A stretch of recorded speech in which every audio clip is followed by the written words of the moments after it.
Okay, so I had a vision.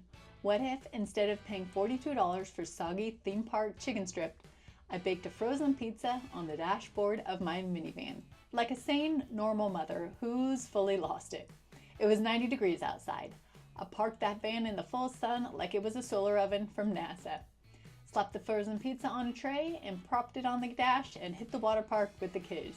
Mission: dashboard deep dish.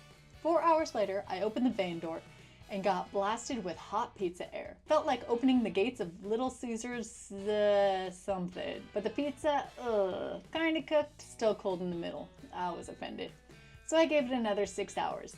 10 hours of total dashboard cooking. When we came back, it kinda cooked, but it was not. It was giving sweaty cheese crime scene. The crust was limp, the smell was tragic. The kids were laughing. I took one look and said, absolutely not. We tossed it, we mourned it, and we learned that maybe, just maybe, minivan pizza isn't the future of sustainable cooking.